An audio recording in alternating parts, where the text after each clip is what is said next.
Hi! Magandang umaga, class! Bago umupo ang lahat, pulutin ang mga basura at ihanay ang mga upuan. May lumiban ba sa ating klase ngayong araw? Puti naman kung ganun. Ano ang nangyari sa ating panitikan sa panahon ng pananakop ng mga Hapon?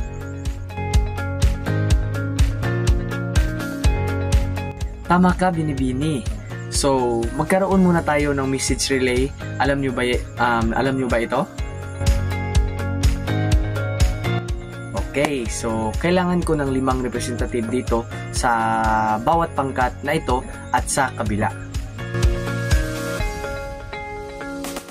Okay, so ang unang makakapagbigkas ng tama ay siyang mananalo ha.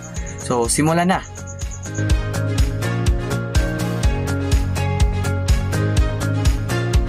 Okay, so ano ang napansin niyo dito sa imahe? Okay, so ano naman ang napansin niyo dito sa larawan? Okay, so tama. So ang dalawang ito ay tema ng mga tula na ating pag-uusapan ngayon. Halimbawa ng tangka ay gabing naging tahimik, bituin ang sumilip. Bulaklak na sumagi, mamasan, saglit, puso'y bumiti. At ang haiku naman ay dahong sumasayaw, hangin ang nagagalaw, araw dumudungaw. So ano sa tingin ninyo ang pagkakaiba ng dalawa, ang pagkakaiba ng tangka at haiku?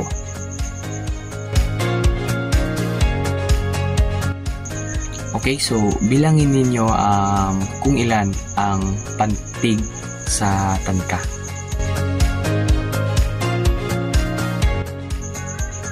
Ilang taludtod ang pantig mayroon ang tangka? At ilan naman ang sukat bawat taludtod? At ilan naman ang taludtod at pantig sa haiku? Okay, so ilan naman ang sukat bawat taludtod ng haiku? Okay, so mahusay. So ngayon, magkakaroon tayo ng gawain. So hatiin sa 4 na pangkat ang klase.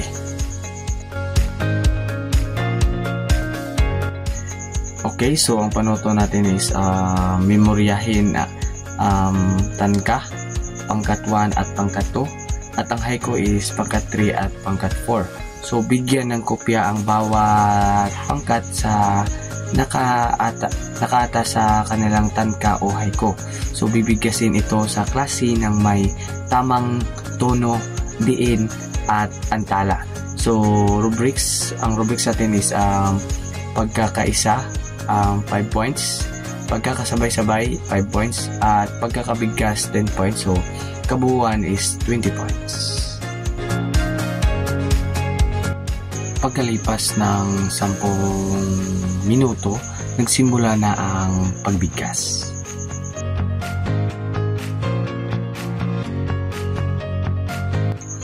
Paano nga ba nakakatulong ang tangka at haiku na sa pagpapahayag ng ating emosyon?